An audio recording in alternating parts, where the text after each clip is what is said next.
اس کے اندر ایک تر و تازگی آتی ہے۔ الحمدللہ۔ ڈاکٹر صاحب، وقفے سے پہلے ڈاکٹر مفتی کریم خان صاحب نے جو ایک وضاحت کر دی، تو میں بھی اس میں کچھ گزارش کرنا چاہتا ہوں۔ سجدہ ایک ایسی عبادت ہے جو انسان کو ایک زمین کی تہوں سے نکال کر، زمین کی ایک نچلے درجے تک بھی انسان جا کر سجدہ کرنا، تو اللہ تعالیٰ کے حضور اس کو اتنی بلندی اور عروج مل جاتا ہے کہ جو انسان کے تصور میں بھی نہیں ہوتا۔ بالکل۔ علامہ اقبال رحمۃ اللہ علیہ کا وہ جو قول ہے کہ ایک سجدہ جس نے انسان جسے تو گراں سمجھتا ہے، ہزار سجدے سے دیتا ہے آدمی کو نجات۔ تو یہ سجدہ ایک بہت ایک مقدس اللہ تعالیٰ کے حضور ایک عبادت کا نام ہے۔ صحیح۔ قرآن عزیز میں جو جناب حضرت سید آدم علیہ السلام کو سجدے کا حکم دیا گیا، وہ ایک تعظیمی ان کی عظمت، ان کی وہ جو فضیلت تھی جو اللہ تعالیٰ نے ان کو خلافت کا ایک تاج عطا فرمایا تھا، انی جاعل فی الارض خلیفہ، اور پھر وہ علم وعلمہ کا ما لم وعلم آدم الاسماء کلہا، ان کلمات کے ساتھ جو نوازا گیا۔ در حقیقت جناب سید آدم علیہ السلام اس وقت ایک قبلہ جیسے خانہ کعبہ شریف ہے جو اہل ایمان کا روئے زمین کے اوپر اللہ تعالیٰ کا عبادت کا، جو اللہ تعالیٰ کے حضور عبادت کا ایک مرکز اہل ایمان کے لیے قبلہ کا مقام رکھتا ہے۔ جناب سید آدم علیہ السلام کو بھی اللہ پاک نے آدمیت کے شرف کے ساتھ ساتھ وہ جو ایک قبلہ کا جو مقام تھا وہ عطا کیا۔ اس پہ مختلف مفسرین کرام اپنی توجیحات، اس کی تفسیر بیان کرتے ہیں کہ در حقیقت وہ جو سجدہ جناب سید آدم علیہ السلام کو کرایا جا رہا تھا، وہ سجدہ جناب آخر الزمان نبی محتشم صلی اللہ علیہ وسلم کی ذات پاک، جو حضور علیہ السلام کا وجود پاک جو آپ جناب سید آدم علیہ السلام کے وجود کے اندر آپ کی پیشانی میں جو ایک امانت کے طور پر رکھا ہوا تھا، اس مقام کو بھی ملائکہ کے سامنے پیش کیا جا رہا تھا اور اس مقام کی عظمت کو بھی واضح کیا جا رہا تھا۔ رہی یہ بات کہ نبی اکرم صلی اللہ علیہ وسلم کی امتوں سے پہلے جو شریعتیں تھیں جو اللہ تعالیٰ نے انبیاء علیہ السلام کو عطا کی تھیں، ان شریعتوں میں اللہ تعالیٰ نے تعظیمی سجدے کو روا اور جائز قرار دیا۔ جس طرح سورہ یوسف کے اندر حضرت سیدنا یوسف علیہ السلام کو سجدہ کرنے کا آپ کے بھائیوں کو حکم دیا گیا کہ آپ ان کو سجدہ کریں، تو وہ سجدہ بھی تعظیمی تھا۔ نبی اکرم صلی اللہ علیہ وسلم کی شریعت مطہرہ میں واضح طور پر آج ممنوع ہے اور قیامت تک سجدہ عبادت ہو، جو کہ پہلی شریعتوں میں بھی اللہ تعالیٰ کی ذات کے علاوہ کسی کے لیے روا اور جائز نہیں تھا، اور سجدہ تعظیمی کو جو ہے اس امت کے لیے قیامت تک کے لیے حرام قرار دے دیا گیا، وہ جائز نہیں ہے۔ وہ آج اللہ کی ذات کے علاوہ کسی کے لیے سجدہ جائز نہیں ہے۔ بالکل ٹھیک۔ وہ نہ کسی مزار پہ ہو سکتا ہے، نہ کسی زندہ، نہ کسی مزار پہ، نہ کسی اقتدار میں بیٹھے لوگوں کے سامنے، نہ کسی مال و دولت رکھنے والے کے سامنے، نہ کسی بھی رنگ روپ میں کوئی شخصیت ہے اس کے سامنے وہ سجدہ یا کسی بھی چیز کے لیے سجدہ جائز ٹھیک نہیں ہے۔ ڈاکٹر صاحب، یہاں میں آپ کی اجازت ہو تو میں ایک بات کرنا چاہتا ہوں، سوال کرنا چاہتا ہوں۔ ڈاکٹر صاحب بھی اوقاف کے خطیب ہیں اور ماشاءاللہ زونل ہیں۔ ڈاکٹر صاحب آپ بھی اس میں اپنی رائے کا اظہار کیجئے گا کہ آج ہم دیکھتے ہیں اولیاء کے مزارات پر، اور وہ اولیاء جن کے پاؤں کی خاک ہماری آنکھوں کا سرما ہے، وہ اولیاء، اور اولیاء اس کے علاوہ ان کی فضیلت میں کیا بیان کروں کہ جنہوں نے اپنے ہاتھ پر ہزاروں نہیں لاکھوں لوگوں کو مسلمان کیا، ایمان کے دائرے میں داخل کیا، کلمہ پڑھایا۔ ان کی تو تعلیمات ہرگز یہ نہیں تھی کہ ہمارے مزارات پہ آ کے سجدہ کرنا، لیکن ان کے مزارات پہ سجدہ ہو رہا ہے۔ اس کو کون روکے گا؟ اوقاف روکے گی؟ اب صاحب مزار تو نہیں اٹھ کے کہہ سکتے کہ مجھے سجدہ نہ کرو۔ یہ کس کی ذمہ داری ہے؟ یہ تو ظاہر ہے ڈاکٹر صاحب جو زندہ موجود ہیں ادھر، یہ تو ان کی ذمہ داری ہے، میری بھی ذمہ داری ہے، آپ کی بھی ہے، محکمہ اوقاف کی بھی ہے۔ بلکہ ظاہر ہے یہ معاشرے کا چونکہ ایک بعض دفعہ جبر ہوتا ہے، آپ بہت ساری چیزوں کو چاہنے کے باوجود نہیں روک سکتے۔ میں اس کی ایک مثال دیتا ہوں۔ مزارات پر جو چادریں چڑھائی جاتی ہیں، یہ اس پر قرآن مجید فرقان حمید کی آیات لکھی ہوتی ہیں۔ 3 سال کی مسلسل کوشش کے بعد ابھی 1 مہینہ پہلے اوقاف یہ فیصلہ کرنے میں کامیاب ہوا ہے، اور آپ کو اس کا سارا اندازہ ہے کہ اب پہلی دفعہ پاکستان میں یہ قانون بنا دیا گیا ہے کہ قرآن مجید فرقان حمید کی جو پرنٹنگ ہے وہ چادروں پر نہیں ہو سکتی، اور ایسی چادر علماء تو پہلے دن سے کہہ رہے ہیں کہ ایسی چادر جس پر قرآن مجید فرقان حمید کی آیات پرنٹ ہو ان کو قبر پہ ڈالنا یہ قرآن کی توہین ہے۔ بالکل ٹھیک۔ یہ پہلی دفعہ اب اتنے سالوں کے بعد یہ کامیاب ہوئے ہیں، اور اوقاف کے جہاں مزارات ہیں میرا خیال ہے وہاں پر پھر بھی کسی حد تک وہ کنٹرول کرنے کی کوشش کرتے ہیں۔ تو یہ جو سجدوں کی صورتحال ہے جو اوقاف سے باہر ہیں یا نجی ملکیتوں میں ہیں وہاں پر صورتحال زیادہ خراب ہے، زیادہ سنگین ہے۔ پھر دوسری بات یہ پنجاب سے باہر جو مزارات ہیں وہاں زیادہ سنگین صورتحال ہے کہ آپ جیسے لال شہباز قلندر دیکھ لیں یا دوسرے مزارات دیکھ لیں، وہاں پر جو خرافات ہیں وہ بہت زیادہ ہیں، وہ علماء سے بھی باہر ہیں ان کی حیثیت سے، دسترس سے، اور حکومت بھی بے بس ہوتی ہے کیونکہ عوامی پریشر بہت زیادہ ہوتا ہے ان پہ۔ تو یہ چونکہ ایک جہالت کی طے در طے صورتحال چل رہی ہے۔ اب ہم دیکھیں قرآن سے صدا لے رہے ہیں اور آپ اس کی تفسیر کر رہے ہیں، اللہ نے تو کبھی بھی یہ برداشت نہیں کیا۔ شرک کیا ہے؟ یہی تو ہے بالکل کہ اللہ کے علاوہ کسی کے سامنے سبمٹ کر دینا اپنے آپ کو، اس جیسا کسی کو مان لینا یا وہی مان لینا، شرک یہی ہے۔ صدائے قرآن کے حوالے سے مجھے جی علامہ قاسم بن سلام، امام قاسم بن سلام رحمۃ اللہ علیہ نے ایک حدیث مبارکہ نقل کی ہے، وہ بڑی اہم ہے اور ہم سب کو سوچنا چاہیے۔ آقا کریم صلی اللہ علیہ وسلم نے صحابہ سے پوچھا تم میں سے کون ہے کہ جو یہ چاہتا ہے کہ اس کے لیے دسترخوان اللہ تبارک و تعالیٰ لگائے، میزبان اس کا اللہ تعالیٰ بنے اور مہمان تم بنو؟ تو صحابہ نے کہا یا رسول اللہ صلی اللہ علیہ وسلم ہم میں سے ہر کوئی چاہتا ہے۔ تو آقا کریم صلی اللہ علیہ وسلم نے فرمایا قرآن مجید فرقان حمید جو ہے یہ اللہ تعالیٰ کا دسترخوان ہے، تم جتنا چاہو اس سے کھا لو۔ سبحان اللہ۔ تو صدائے قرآن صبح آپ دسترخوان لگاتے ہیں تو یہ مجلس اس طرح اعلیٰ لوگوں کی بن جاتی ہے۔ اللہ تبارک و تعالیٰ آپ کو بھی برکتیں عطا فرمائے، اس چینل کو بھی برکتیں عطا۔ بہت شکریہ ڈاکٹر صاحب۔ ڈاکٹر صاحب آگے بڑھتے ہیں آج کے سبق کے بارے میں۔ یہاں ان آیات میں جو آج ہمارا موضوع ہیں کہ وَإِذْ قُلْنَا لِلْمَلَائِكَةِ اسْجُدُوا لِآدَمَ فَسَجَدُوا إِلَّا إِبْلِيسَ، کہ جب ہم نے ملائکہ کو حکم دیا، فرشتوں کو حکم دیا کہ آدم کو سجدہ کرو، تمام سجدے میں گر گئے سوائے ابلیس کے۔ ڈاکٹر صاحب یہاں سوال یہ بنتا ہے کہ حکم تو ہوا ملائکہ کو کہ سجدہ کرو، انہوں نے کر دیا، اللہ کی بات کو مان لیا، سر تسلیم خم کر لیا جیسا حکم ملا۔ یہ ان کی سرشت میں شامل ہے ملائکہ کے فرشتوں کی، جو حکم ملے اس کو تعمیل کرنی ہے۔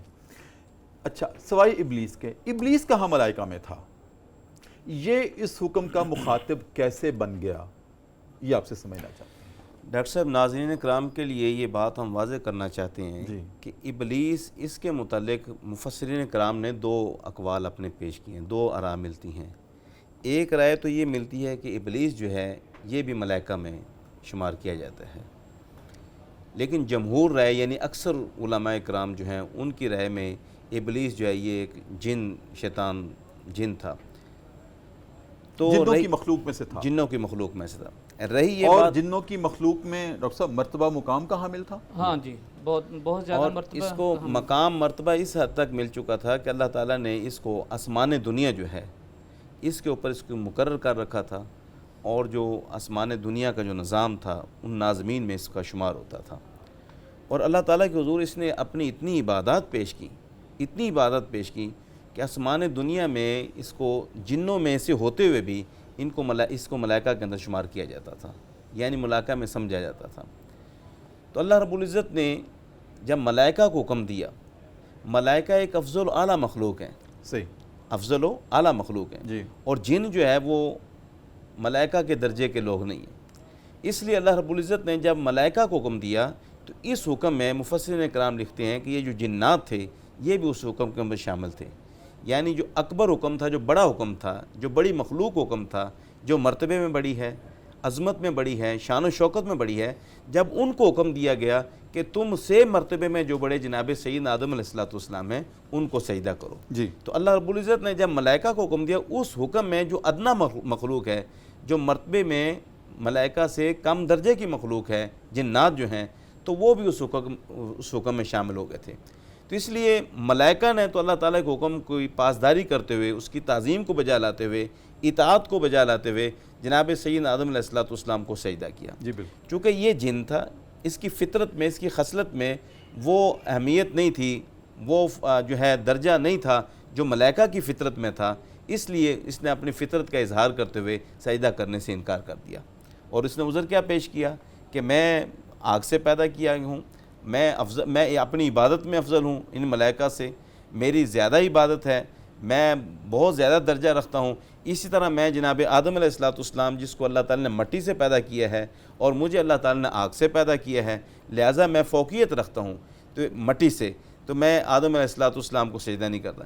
بات ناظرین کرام کے لیے یہ ہے کہ اس ابلیس کو، اس شیطان کو اس بات کا ادراک نہیں تھا، اس بات کا علم نہیں تھا کہ حکم کون دے رہا ہے، صحیح، حکم کس کا ملا ہے، کس کی طرف سے آرڈر آیا ہے، کس کی طرف سے حکم آیا ہے اور حکم کیا دیا جا رہا ہے، اس بات پہ وہ اس کی عقل نے، اس کے سمجھداری نے کام نہیں کیا، فہم اور ادراک میں فہم ادراک میں نہیں تھا۔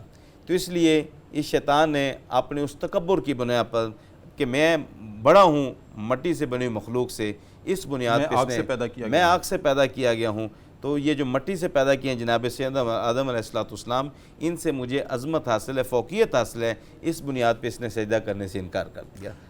بالکل ٹھیک ہے ڈاکٹر صاحب، آپ کی بھی اس کے بارے میں رائے لیتے ہیں کہ آگ، اس سے بھی روشنی نکلتی ہے، ملائکہ کی جو تخلیق ہے وہ بھی نور سے ہوئی ہے، نور بھی روشنی ہے، آگ سے بھی روشنی پیدا ہوتی ہے، کیا کوئی مماثلت اس طرح کی بھی ہے جس کی وجہ سے اس نے سمجھا کہ میں فوقیت رکھتا ہوں ان آدم سے کہ جو مٹی سے پیدا کیا ہے؟ اس بارے میں آپ سے بھی رائے لیتے ہیں ایک وقفے کے بعد۔ ناظرین کرام، وقفہ ہے، پروگرام صدائے قرآن ہے، اور وقفے میں ہم جایا کرتے ہیں دربار رسالت میں اور اپنے نبی محتشم صلی اللہ علیہ وآلہ وسلم کی ذات اقدس پر ایک مرتبہ پھر درود کریم کا نذرانہ پیش کرتے ہیں اور واپس آتے ہیں۔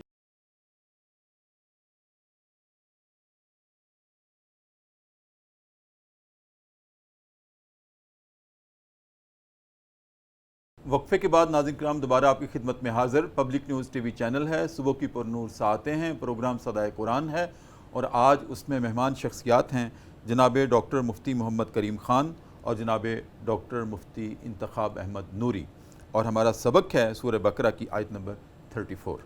جی ڈاکٹر صاحب، میں نے عرض کیا تھا کہ جیسے مفتی صاحب نے اس کی توجیہ بیان کی ہے ابلیس کے سجدہ نہ کرنے کی، آپ کے خیال میں اس کی کیا وجہ ہو سکتی ہے جو اس کے دل میں آئی جس سے تکبر کیا؟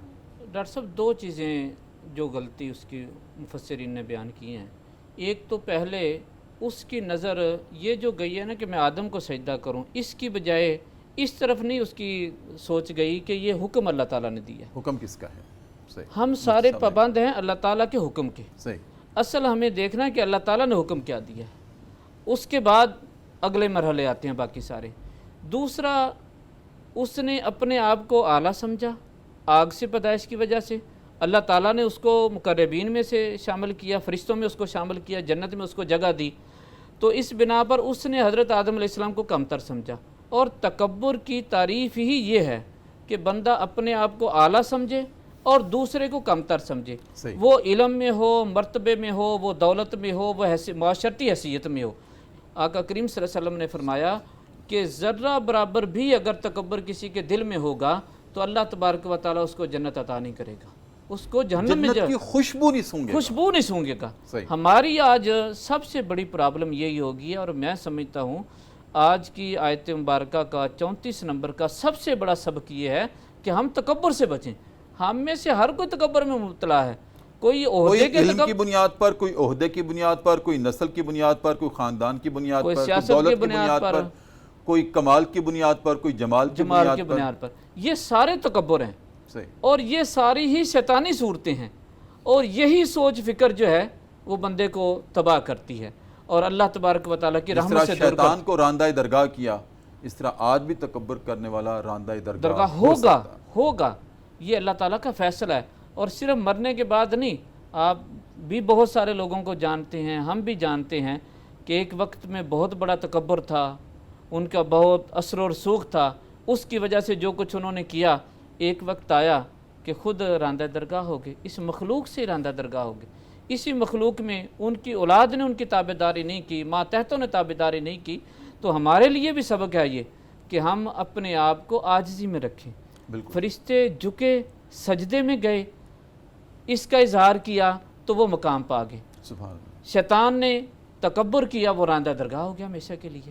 تو ہمیں بھی اللہ تبارک و تعالیٰ جتنا رتبہ دے ہمیں اتنا ہی جھکنا چاہیے، بالکل عاجزی انکساری آنی چاہیے اس میں، تاکہ اللہ تبارک و تعالیٰ اپنی رحمتوں کا جو نزول ہے اس پر قائم رکھے۔ میں تو اکثر ڈاکٹر صاحب بڑی عجز و انکساری کے ساتھ کہا کرتا ہوں کہ جس شاخ کو جتنا پھل لگتا ہے وہ اتنا ہی جھکا کرتی واہ ہے۔ واہ واہ، کیا خوبصورت بات کی ڈاکٹر صاحب۔ اور سرو کا بوٹا، اس کو پھل نہیں لگتا، کبھی نہیں لگتا، وہ کبھی اکڑا نہیں رہتا لگتا، ہے۔ ایسے اس ہی میں ہے تکبر ہے، یہ تکبر، اس کی کوئی شاخ نہیں جھکتی، یہ اس کو پھل بڑی ہی نہیں بڑی اعلیٰ مثال ہے اردو ادب کی نا، جی جی پنجابی کی بہت ہی اعلیٰ مثال ہے کہ پھل ہمیشہ جھکے ہوئے کو لگتا ہے، جی بالکل، اور جو اور جس کو اکڑ پھل لگتا ہے اتنا ہی جھکتا ہے۔ اتنا ہی جھکتا ہے۔ اور دوسرا اس میں تھوڑا سا اور بھی اضافہ کیا جا سکتا ہے کہ جھکتا وہ جو زندہ انسان ہوتا ہے، صحیح، جس میں اکڑ آ جاتی ہے، وہ زندہ نہیں ہوتا، وہ مردہ ہے۔ آپ دیکھیں مردہ کبھی نہیں جھکتا، واہ واہ، تو زندہ لوگ جھکتے ہیں۔ تو عاجزی اللہ تعالیٰ زندہ لوگوں کو عطا فرماتا ہے۔ سبحان اللہ، سبحان اللہ، جن کے اندر عاجزی نہیں ہوتی وہ ایک بیروپیے کی صورت میں، یہ ایک مجسمے کی صورت میں ایک مردہ وجود رکھتے ہیں وہ۔ جی جی تو اس لیے اس وقت جو ایک ہر طرف ایک فتنہ پروری ہے، فتنہ پھیلا ہوا ہے، آزمائشوں کا دور ہے، اس موقع پر تو زیادہ ضرورت ہے۔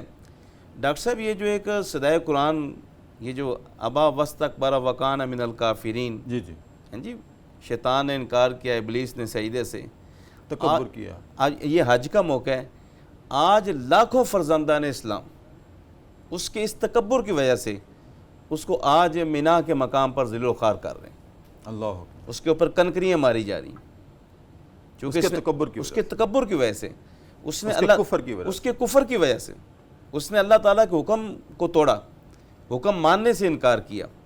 نبی اکرم صلی اللہ علیہ وسلم نے فرمایا کہ رہتی دنیا تک، قیامت تک حج کرنے والا حاجی جو ہے اس کو کنکری مارے گا، اور فرمایا کہ اس کے جسم پہ جہاں کنکری لگے گی اس سے اسمیل اٹھے گی، اس سے پس نکلے گی، بو نکلے گی، اور وہ زخم اس کا بڑھتا چلا جائے گا قیامت تک۔ تو یہ تکبر اتنی گندی چیز ہے، اس تکبر سے آج ہمیں نہ صرف خود بچنا ہے، اپنے جتنے بھی حلقہ احباب میں لوگ ہیں ان سب کو ہم نے بچانا ہے۔ اب یہ بار بار جو پہلے یہ تذکرہ ہوا مزارات کے حوالے سے، یہ بھی میں یہ سمجھتا ہوں کہ یہ جو صدائے قرآن پاک کی جو ایک صدا لگائی جا رہی ہے، بالکل، یہ آپ کو بہت زیادہ اللہ اس کا اجر عطا فرمائے گا انشاءاللہ العزیز۔ اس دور میں جو آپ صدا لگا رہے ہیں، آپ لوگوں سے جہالت کے پردوں کو اٹھا کر کے انہیں اللہ اور اس کے رسول کی جو نورانیت کے پردے ہیں اس کی طرف آپ لے کر آ رہے ہیں الحمدللہ، الحمدللہ۔ یہ اللہ تعالیٰ نے آپ کو اس چینل کو یہ سعادت عطا فرمائی ہے۔ جی بالکل، تو ڈاکٹر صاحب، شیطان، ابلیس، اگر اس کو ہم ایک استعارہ قرار دیں، جی ایک روپ کا نام ہے، ایک صورت کا نام ہے، اور ایک کردار ہے، یہ ایک کردار ہے۔ لازمی نہیں کہ شیطان جو ہے کہ وہ صرف آگ سے ہی پیدا کیا ہوا ہے اسی کو۔ اب قرآن کریم کی سورۃ الناس دیکھیں آپ، شیطان کی جب وضاحت کی گئی، الذی یوسوس فی صدور الناس من الجنۃ والناس، وہ شیطان جنوں میں کیا سے ہے؟ بھی ہو سکتے ہیں، انسانوں میں سے بھی ہو سکتا ہے، جو لوگوں کے دلوں میں فتنے قائم کرتا ہے، وسوسے پیدا کرتا بالکل ہے، ٹھیک ہے۔ لوگوں کو یہ اللہ اور اس کے رسول کی شریعت سے دور کرتا ہے۔ ابلیس سے مراد صرف یہ نہیں ہے کہ جس نے انکار کیا تھا سجدہ کرنے سے آدم کو، نہیں ہے، اس کی ضروریت آج، اس کی ضروریت تو اللہ سے ہے، یہ بھی دعا کرنی چاہیے کہ ہم اس کی ضروریت میں نہ آ جائیں۔ ہاں جی، اس کا ایک کردار ہے، وہ کردار من الجنۃ والناس، وہ جنوں میں سے بھی ہے جن کو آگ سے پیدا کیا گیا، وہ مٹی سے پیدا کیا جو انسان ہے، جو اس کے نقش قدم پر چلتا ہے، جو اس کی باتوں کو پورا کرتا ہے، اس کی خواہشات کی پیروی کرتا ہے اور اس کے اشاروں کے اوپر چلتا ہے، اور اپنے اندر وہ جو ایک تکبر کی اس نے چادر پہنی تھی، اس چادر کو اپنے وجود کے اوپر اوڑھ لیتا ہے، وہ انسانی صورت میں بھی، وہ بھی ایک شیطان ہے، بالکل ٹھیک، وہ بھی ایک کردار ہے شیطان کا۔ اس لیے سورۃ الفلق، سورۃ الناس میں پناہ مانگی گئی ہے ہر اس روپ سے، ہر اس کردار سے جو لوگوں کے دلوں کے اندر فتنے قائم کرتا ہے، وسوسے پیدا کرتا ہے۔ بہت شکریہ جناب ڈاکٹر مفتی انتخاب محمد نوری صاحب، جناب ڈاکٹر مفتی کریم خان صاحب، میں آن ایئر آپ سے وعدہ بھی لے رہا ہوں کہ آپ نے آتے رہنا ہے، انشاءاللہ آپ کا اپنا پروگرام ہے اور صدائے قرآن میں حصہ ڈالتے رہنا ہے آپ نے۔ ناظرین کرام، بہت خوبصورت اور علمی گفتگو آج ہوئی اور بہت ساری گتھیاں سلجھائی گئیں، بہت سارے ہمارے ذہنوں میں جو اشکال تھے وہ دور ہوئے۔ ایک تو غیر اللہ کے سجدے کے بارے میں، میرے دونوں فاضل مہمانوں نے جو کہ جید علماء کرام ہیں، اور انہوں نے یہ کیٹیگوریکلی آج ہمارے سامنے قرآن و سنہ کے حوالوں کے ساتھ یہ بات رکھی کہ آج غیر اللہ کو سجدہ کسی بھی حوالے سے، تعظیم کے حوالے سے، عبادت کے حوالے سے نہیں ہو سکتا، حرام ہے، یہ طے ہو گیا۔ اور کیوں حرام ہے؟ ناظرین کرام، یہ جو انسان کی شخصیت ہے نا، میرے دونوں فاضل مہمان اس کو انڈورس بھی کریں گے کہ اس شخصیت کا سب سے بلند مقام کیا ہے؟ یہ ماتھا ہے، یہ جبین ہے۔ تو اللہ یہ چاہتا ہے کہ انسانی شخصیت کا یہ بلند ترین مقام بلند ترین ذات کے سامنے ہی جھکنا چاہیے۔ سبحان بالکل، ماشاء اس کے علاوہ اللہ اس کو برداشت ہی نہیں کرتا کہ میرا بندہ ہو اور اس کی سب سے اونچی جگہ وہ سب سے اونچی ہستی کے سامنے نہ جھکے، وہ دوسروں کے سامنے جھکے۔ اللہ اس کو پسند نہیں کرتا۔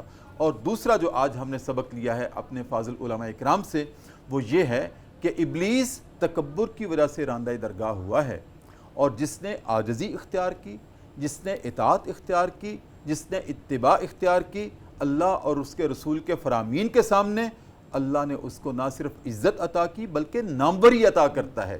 دیکھیں، جیسے کہ ڈاکٹر مفتی انتخاب احمد نوری صاحب نے بھی اس کا حوالہ دیا کہ حج کا موسم ہے اور 2 3 4 دن بعد یہ حج شروع ہونے والا ہے، تو اس میں جو زیادہ مراسم ہیں، جو زیادہ مناسک ہیں، کن کے ہیں؟ ابراہیم علیہ السلام کے ہیں اور اسماعیل علیہ السلام کے ہیں۔ انہی کی بنائی ہوئی نشانی سمبولیکلی بیت اللہ، جس کو قبلہ قرار دیا گیا، جس کو مسجد حرام کہا گیا، جس کو خانہ کعبہ کہا جاتا ہے، یہ انہی کے ہاتھوں کا اٹھایا ہوا ہے۔ ان دیواروں کو اللہ رب العزت نے حکم دیا، مان لیا، اور اللہ نے حکم دیا کہ بیٹے کو ذبح کرنا ہے، ذبح کرنے کے لیے لٹا لیا۔ کوئی تکبر نہیں کیا کہ الہ العالمین میں نبی ہوں اور میرا بیٹا، اس سے یہ آپ حکم دے رہے ہیں کہ اس کو ذبح کر دو؟ نہیں، جو حکم ملا آپ نے پورا کر دیا۔ تو اللہ رب العزت نے اس کا پھل کیا دیا کہ ابراہیم، تم نے ہمارے خوابوں کو سچ کر دکھایا، اور ابراہیم قد صدقت الرؤیا، تم نے ہمارا خواب سچ کر دکھایا۔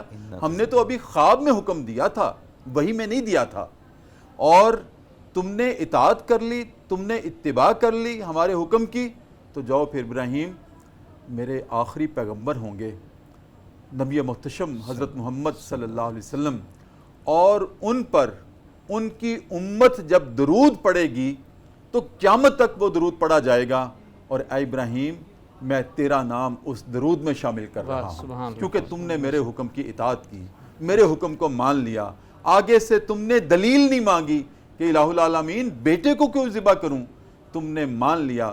جاؤ، جب میرے آخری نبی پر درود بھیجا جائے گا، جب بھی جہاں بھی بھیجا جائے گا، جیسے کہ صدائے قرآن کے وقفے میں بھی ہم صدا کرتے ہیں کہ نبی کریم پر درود بھیجیں، تو جب لوگ درود بھیجیں گے، اللہم صلی علی محمد وعلی آل محمد کما صلیت علی ابراہیم۔ اے ابراہیم، ہم تیرا نام شامل کر رہے ہیں اس درود میں۔ ناظرین کرام، اسی کے ساتھ ہی ہم آج کا پروگرام صدائے قرآن ختم کرتے ہیں۔ میں بہت شکر گزار ہوں اپنے فاضل علماء اکرام کا، اپنے میزبان ڈاکٹر محمد طاہر مصطفیٰ کو بھی اجازت دیجیے۔ اپنا بہت خیال رکھیے۔ کل انشاءاللہ اگلے سبق کے ساتھ آپ کی خدمت میں دوبارہ حاضر ہوں گے۔ تب تک کے لیے اجازت، اللہ حافظ۔